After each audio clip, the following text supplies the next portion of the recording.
Hello and welcome to Taking to School with Dr. Todd Prichard. I'm your host, JP John Paz.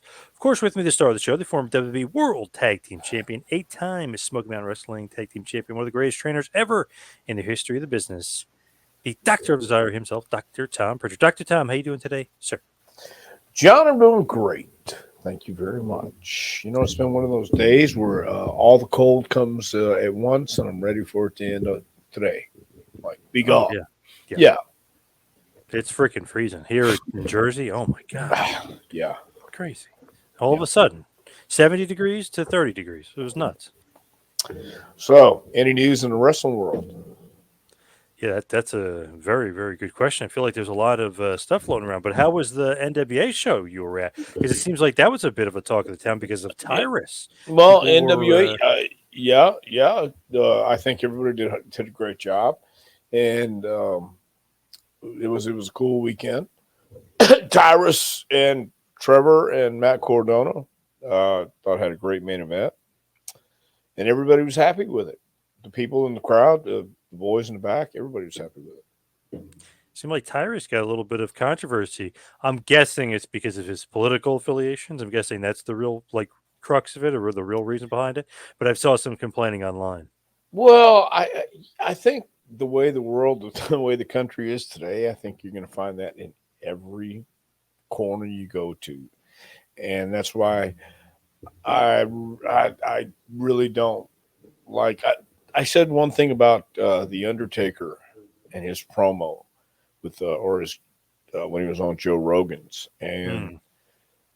yeah, and so it was attacked by everybody. It's like a sewer, and then people just slinging mud back and forth. So would it make a difference? I mean, you have I don't know, man. It's a crazy time we're living in. When I get to thinking about it, because I hear it all the time, and then the more I see it, because Tyrus is on Fox, and you have the other. We just did a deal with CNN, and this guy Dan Richards in this part of the country.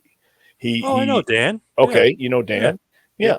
Okay, so he came back and they did a deal on CNN at JPWA last week, and so we got to talking, and they understood what I was saying, and I understood what they were saying. The news is it's entertainment, and it's also you're supposed to be informed. I get all that, but can you not have an opinion anymore today without people attacking you? Say it's us versus you or them or whatever it is. I don't know. Very I strange. really don't know. No, it's just you can attack Tyrus for whatever you want to attack him for, but uh, why? I don't understand. It's wrestling. And the thing is, Tyrus and Fox News, he gets 3 times the audience of AEW. If you look at it, he gets Then more audience than SmackDown. If you look at it, it makes perfect sense. It makes perfect sense. And if somebody, just one person, when he had the TV title, he went on the show with it too, and people might say, "What is that?" And maybe it'll draw it. I don't know, but I just think we're living in crazy times where people can go on anonymously and say things, hmm. or and everybody's entitled to their opinion, did, including did you Tyrus. also did you also see he had the #1 wrestling book too? His No memoir. doubt, yeah, no Yeah. doubt. And it's a great book, And Matt Cardona put out there because he makes those bendy figures, right? which I think he probably wanted to get a hold of you for as well. But Tyrus was the #1 seller for his little bendy toys too. No So doubt, yeah, yeah, no doubt.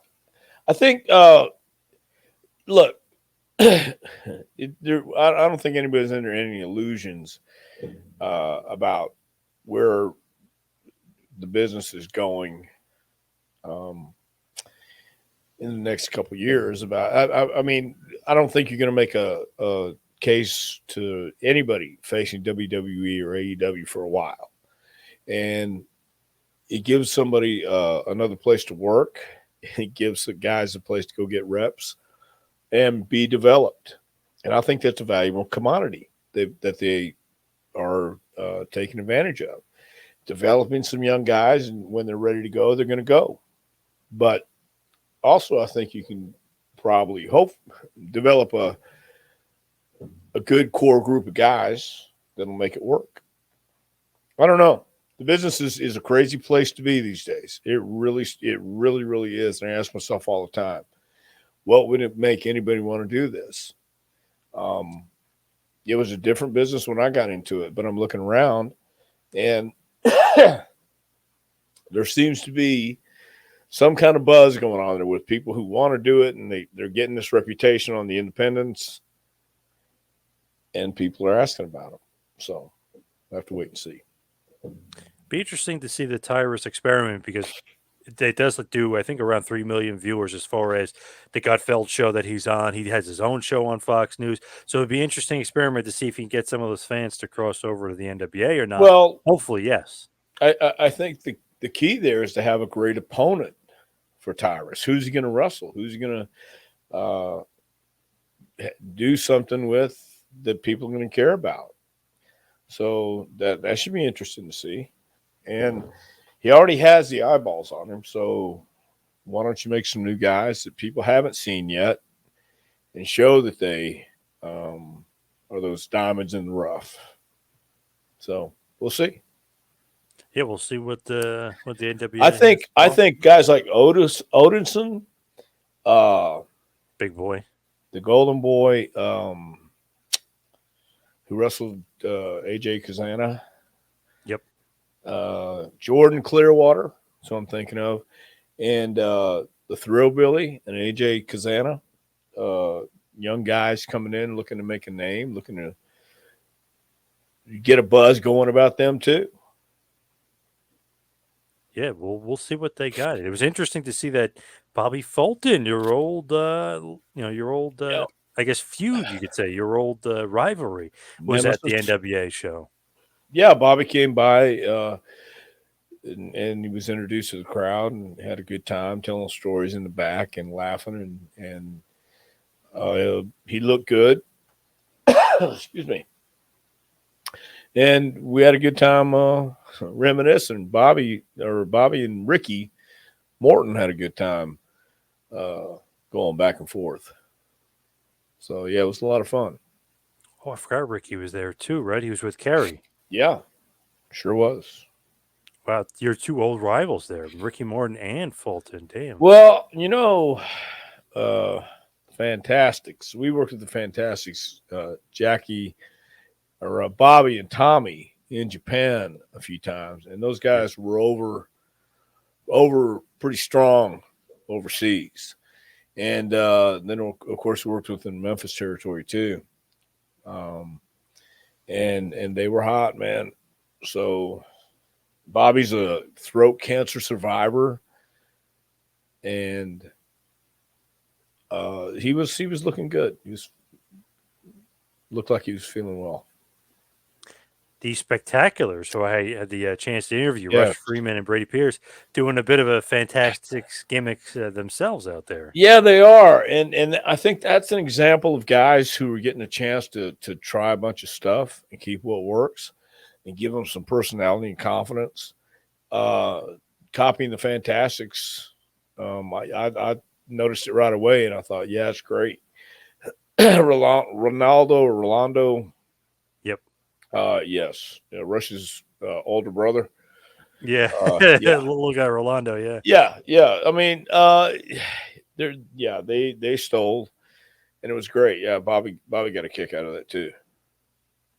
I guess it's a little bit of Fantastic, a little bit of Fabulous ones too. I see what they're trying to do there. Well, now who came first, the chicken or the egg? I think the Fabs were along the same lines. You're right, but either one of those teams you couldn't go wrong if you're a heel.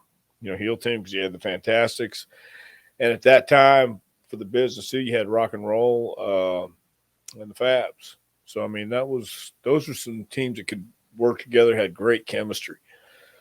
Do you know that Rush got thrown out of the locker room at one point? He was telling me. I did not. But thrown out what locker room? At the NWA locker room. I think he said Tyrus threw him out because he didn't know who Stan Lane was.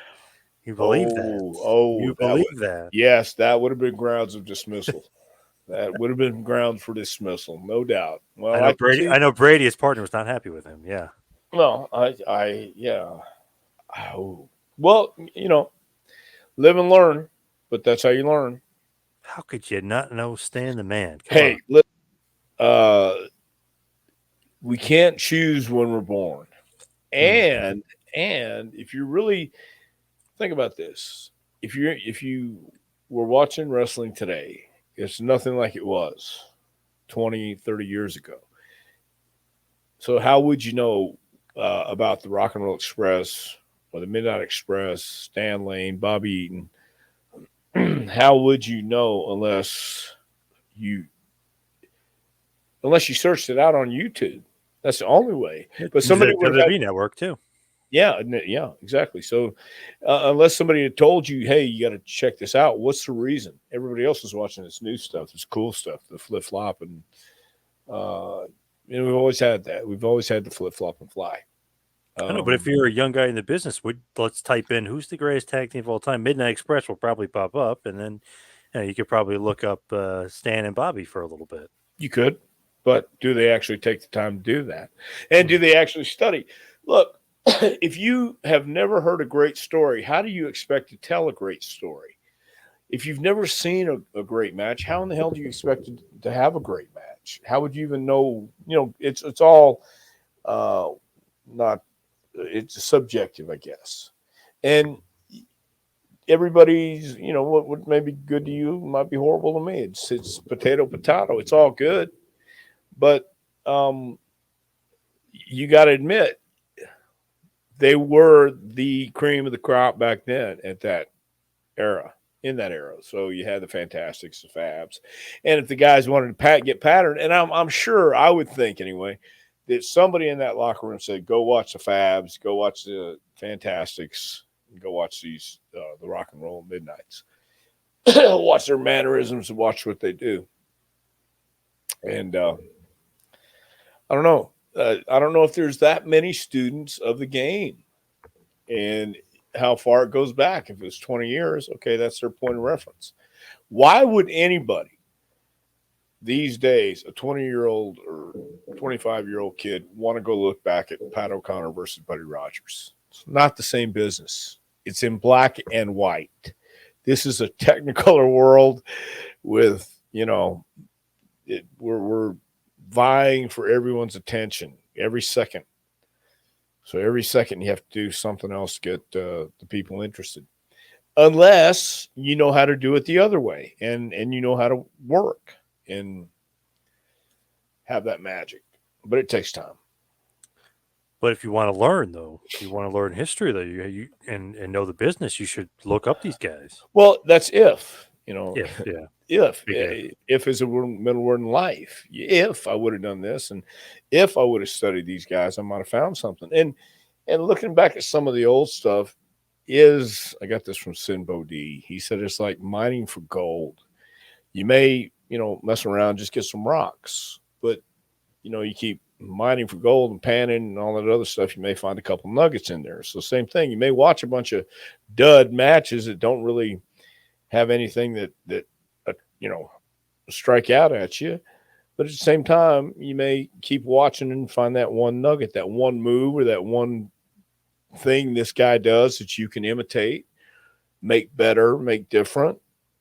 Originality is highly overrated, but even the great boxers, Tyson, Ali, Foreman, Frazier, they watch fight tapes of the old guys that came before them. So why can't wrestlers do it? Why can't wrestlers see the value in it? I mean, there is value. It's showbiz. Yeah, And so is boxing. I would definitely, if I was them, be watching some stuff and steal some stuff from like the old school because what's old is new, and people probably forget about some of that stuff. Right. So definitely steal some of it. It's the same thing with promos. We're talking about this today. Guys would say things, or they would get ideas from riding in the cars and listening to radio, TV, and movies and stuff. That model doesn't exist today. So where are you going to get it? Well, you have YouTube. you can go down a rabbit hole and just got to know which direction to go sometimes. And study guys like Dusty Rhodes, Jake Roberts, um, Bob Armstrong, Blackjack Mulligan, uh, Piper, Flair had a different brand, but that was them, and that's what you expected from them. Why wouldn't you? It makes sense to me. It makes sense. There's a move in the Pat O'Connor Buddy Rogers match that I've only seen one guy even attempt. And it's just a walk around armbar. It's so simple, but yet looks. I think if somebody could do it today, it would look cool. You don't live in the holds anymore, but that's a point. That's an example of finding a nugget in a match. Just yeah, take it and run with it. Hey, even Luthez, watch some of those matches. He's doing some spots, doing power bombs and stuff. I mean, there's some stuff out there you could definitely take. Well, yeah, John, but hell, who the hell wants to do that? So that's what I'm saying.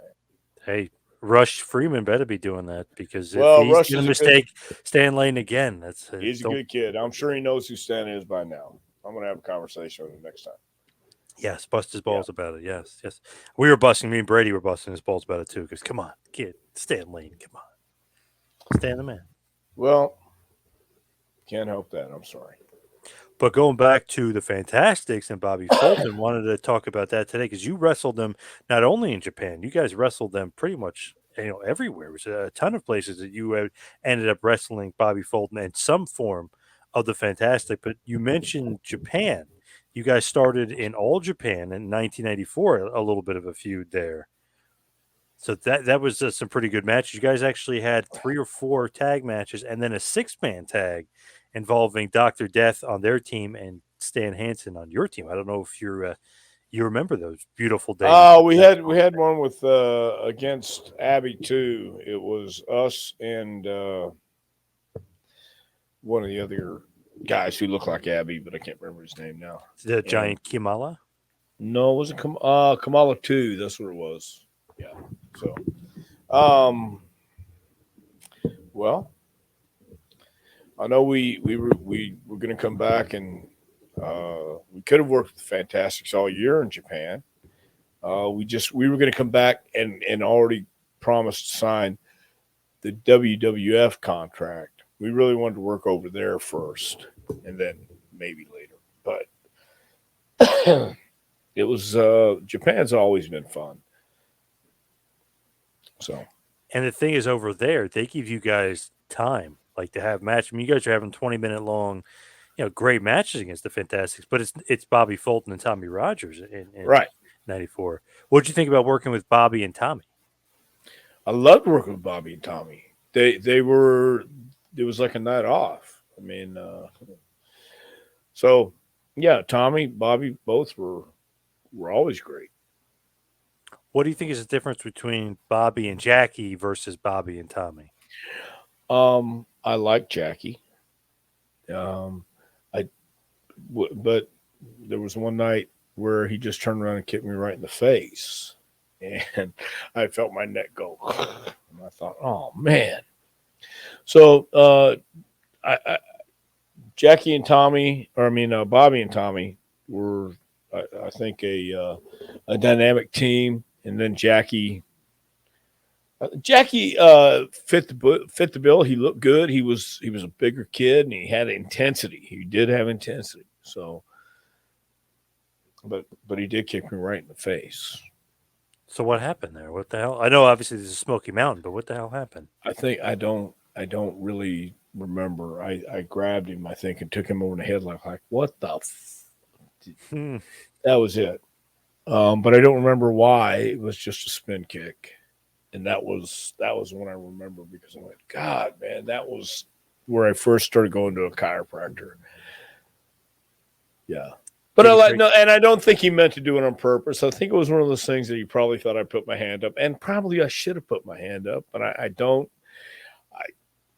Yeah. Did he break your neck?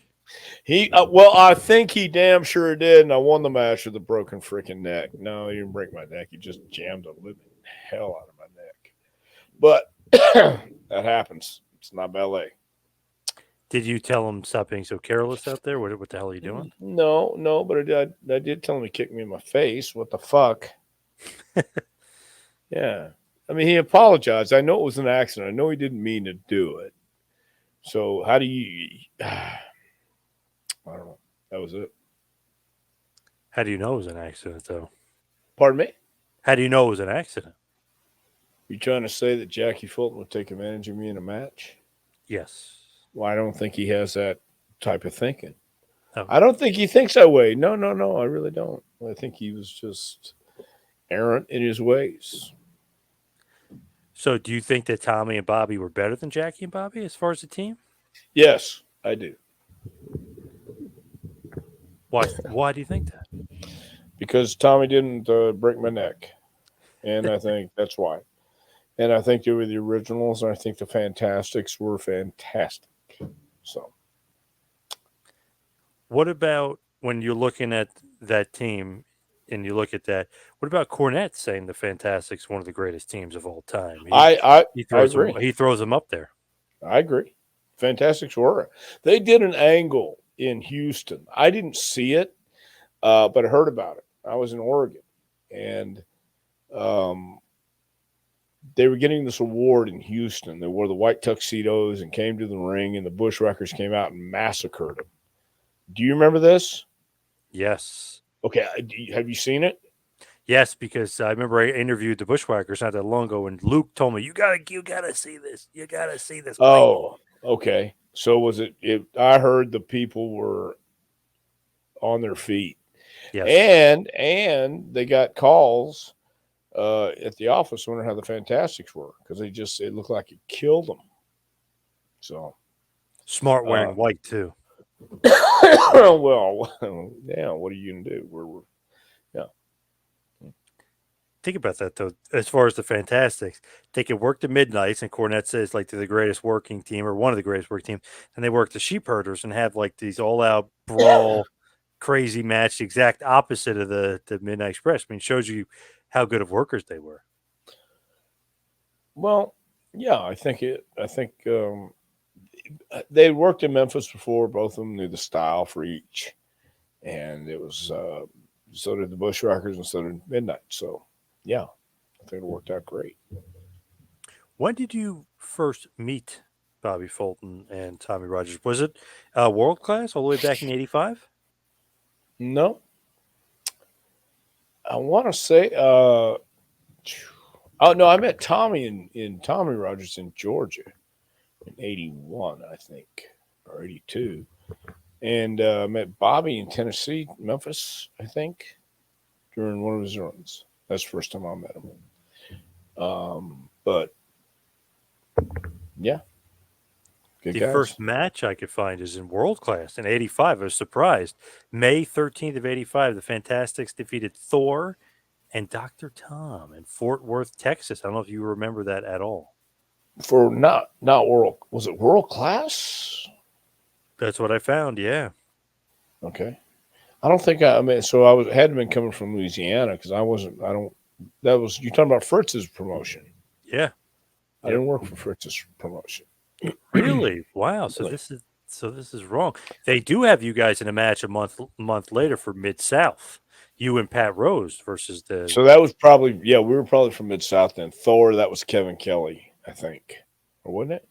Yeah. Okay. Yep. Anyway, could have been Not obviously not the announcer that you did by no, distance. no. Obviously Nails. Yeah. Nails. Yes. Yeah. Yeah. So yeah. Well, I mean, yeah, very well could have been, but I worked with a lot of people up and down. Did you like work with him a lot, Kevin Kelly? Talking about Nails Nails. Yeah. in Oregon, yes, and yes. What kind of did. guy is he? Because he has a reputation about him. What kind of guy was he? Uh, for me, he was a guy who you made sure you watched all the time. You didn't take your eyes off because you wanted to make sure. That's what I got. He was a strong guy back then. We would go to the gym, and he worked out hard, and he was a great athlete. So, but uh, you know, I know you may find this hard to believe, but there's some pretty unstable people in this business, and there was more unstableness back then. And he was like one of those guys that I felt I needed to look at and watch whenever we were in each other's presence, because I was going to make sure I was either going to go like, "Whoa, get out of the way," or find the nearest door. Now, I know you know this story, but Vince McMahon will never be alone with a wrestler in his office again because of Uh, Kevin Kelly, because of yeah. nails. Well, I don't think he should have been alone in his office anyway. Um, but that's here and there. Yeah, I know the story. I think everybody knows the story. Yeah, and obviously Nails was choking him because he said he shorted him, and obviously had to be broken up. But Nails was he's beating the crap out of Vince, the owner, his boss. Yeah, I'm not sure what he expected at that point. So that was where you get kind of dangerous, I think, because Yeah, if you've gone that far and you're not really thinking, then maybe, just maybe, we need to do something. that's interesting though. You're watching your back around him, so Yeah. his reputation definitely is accurate. Well, it's, yeah, very much. So all the way back in '85, you're like we were talking about with the Fantastics. Mid South, you wrestled him a few times. One time teaming up with Pat Rose, another time teaming up with Dutch, and then again teaming up with Pat Rose. What did you think about them at that point? Just as guys, did you like Bobby and Tommy? Did you get along with them? Love Bobby and Tommy. They both, yeah. Both were great guys. Uh, so yeah, I got along with them great, and I loved They working with them. Yeah. they party guys or drinkers? Well, I think everyone was. So that's a yes. I'm sure. If you weren't, then you needed to. Right.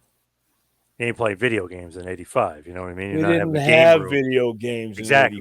'85, right? We Exactly. didn't have the internet or book face and all that other stuff. And game rooms in the And back game, instead of yeah. No, we had of game rooms. We just didn't have uh, the right card video. games and stuff. Right. Yeah. Oh, card games. Yeah. Yeah. But nowadays, I mean, you hear stories that there's video game rooms in these buildings and AEW and WWE and stuff, so which is a little bit different. Well, I mean, once you are able to roll with your own arena and own setup and everything, you can bring your video games with you wherever you want them. I mean, I think that's a perk everybody should have, and everybody should aspire to have. Is to have. It's kind of like you're going to bring the jungle room on the road. Just bring all that shit and uh, make your entourage carry it in. Because I know everyone has to have an entourage these days too, or a bus, a tour bus. Which is And nice to have. Yep. oh man, yeah. So just imagine that. So the Fantastics, not big guys either, right? 5'8", 5'9", right? They're not big guys at all, but they did pretty good in the Land of the Giants in the '80s. So Yeah. I'm always kind of surprised because mentally as a fan, you're just thinking like, oh, I thought these guys were bigger. They're not big at all. They're actually pretty small. Well, I think if you look at Shawn Michaels and Undertaker going to the ring, Shawn was maybe a buck 95, and he's against the Undertaker. He's 6'6", 280, whatever he was. I don't know. I think it's all perception. It's all how you fight. So with the Fantastics, you guys would wrestle in Memphis. You guys would have a nice little feud there. Again, you and Pat Rose, the original Heavenly Bodies. You guys had some matches in CWF too, in Dothan, Alabama. You and Louis Spicoli, of all people, teamed up there, which I didn't realize you teamed up with him in '89. Wow. So I mean, you kind of wrestled the Fantastics in many different territories. Well, yeah. I guess we found ourselves in the same place, and what a better place to do it than uh, Continental Championship Wrestling, because that was where everybody that was a wrestling territory. So everybody would go and have the same idea for a match, go out and tell a story. And then With everywhere. Huh? Oh, sorry. I was going to say with the Continental too. You get some weird like partners and some weird team ups too. Why are they weird? You and Spicoli, like what? Why is How come you Well, guys? I've known Spicoli for a long time, but he was just there. And why, and yeah, I knew Spicoli a long time by that time. And he was just a kid coming through. So why wouldn't we? I mean, sometimes you do that just to change things up, see what works. And even if it doesn't work, we're just going to do it one time, just change it up. So it wasn't really weird. It was just different. Yeah, Yeah. and Rad Radford when he becomes Rad Radford, you Mhm. and obviously Skip and Zip know him very well. So you had some previous team up with him. See, Yeah. see, that's what I'm saying. Karma, karma comes back to pay everybody. Yeah. Then I got to mention, of course, Smoky Mountain Wrestling, like we were talking before with Jackie and Bobby and the Heavenly Bodies. You guys basically had a feud for a full year, basically the whole year of '92. The Heavenly Bodies and Jackie and Bobby Fulton, the new Fantastic, if you will, are having a bit of a feud for Smoky Mountain. And there's some great stuff if you can find it on YouTube. There's some good stuff of the Fantastics and the Heavenly Bodies going at it. Yeah, I mean, I kid around about Jackie stiffing me in the face, but it was one of those things that just happened. But he really is he was a good worker, and they were fun to work with, man. They really were. So they were the first guys. Stan and I were going to come in and wrestle, and we did. I know we did a barbed wire match and some other stuff with them.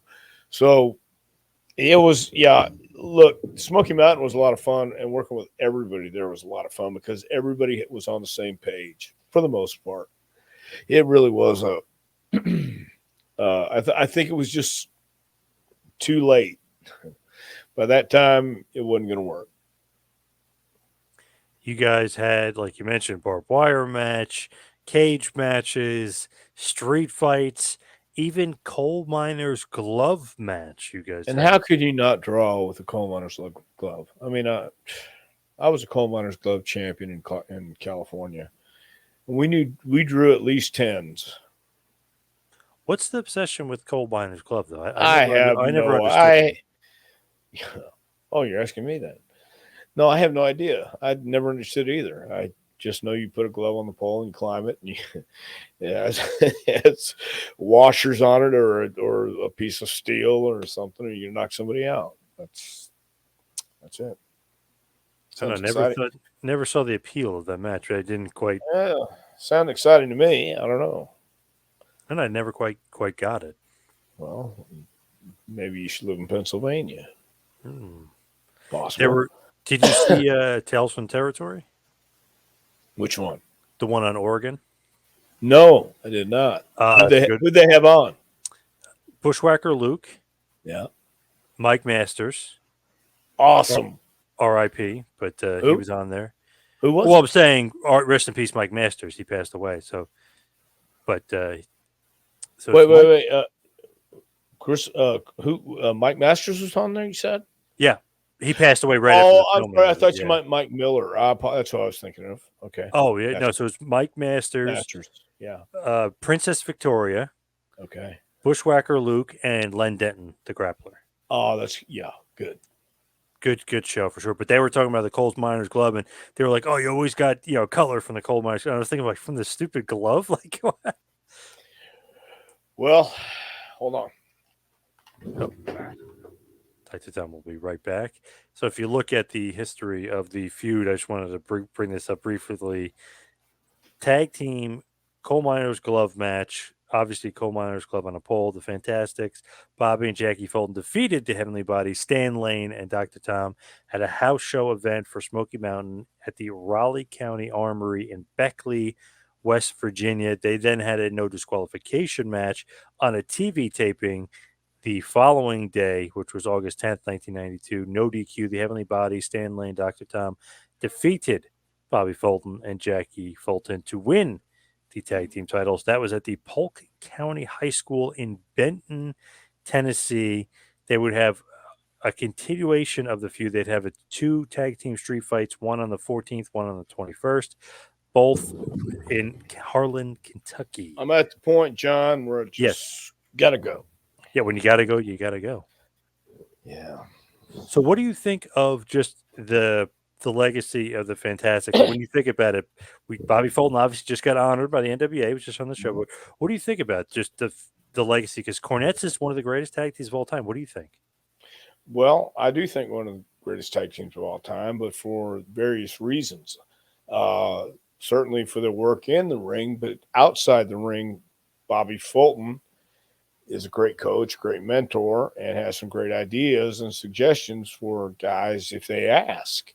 And he's one of the veterans that has a clue and wants to help the young guys.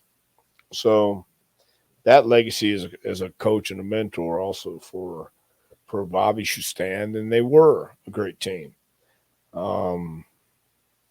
So that's what I think. Where would you rank them, like in the greatest tag teams of all time? Well, see, the problem with that is the guys keep getting better. Each era they keep getting better. And what I mean by that is they look better. They come across in a more spectacular fashion. But at the same time, the Fantastics, if we're going in eras, which I think that's probably the best way, they're certainly in the top 10 because you got some pretty impressive tag teams up there from Rock and Roll Midnight's, Four Horsemen, Steiner's, LOD. I mean, you got some heavy duty tag teams in that era that were legit bona fide main eventers, Hall of Famers. Not that Fantastics aren't, but they're in there. It's just where do you put them? Top 10, definitely. What about the Heavenly Bodies? No, don't see it. Damn, I would have put them up there, but hey, all right. Well, you can. I don't. I know where the top 10, if we're going to that era, you had enough top 10 tags from the Hart Foundation, man. You had LOD or Harlem Heat, tag teams that were, yeah. So they were figured in. We weren't even figured in. Bushwhackers. Bushwhackers, yes. Bulldogs. Definitely. Sure. There's some pretty good, damn good tag teams out there for sure. There was during at one time during the 80s, there was a hell of a tag team division out there. You had the Bulldogs, the Rougeaus, the Rougeaus, Demolition, the Rockers, yeah. For Arn and Tully, and so yeah, it's crazy if you look at the WCW or NWA tag division and then the WWF tag division. It was nuts how many good tag teams there were in the 80s. Right. But then, and that's, I think the difference was those teams were, people could tell they were a team, inside and outside the ring, and they worked together as a team. So,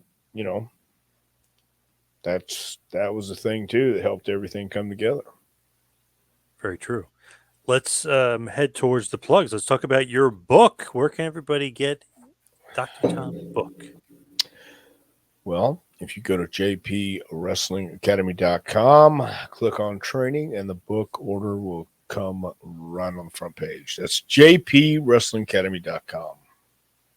Of course, you could follow Dr. Tom on Twitter at Dr. Tom Prichard. You can follow me on Twitter and Instagram at 2Man Power Trip. Check out the website, tmptempire.com. Go to Pro Wrestling Tees, prowrestlingtees.com. Visit the Dr. Tom store or the JPWA store and buy some JPWA shirts.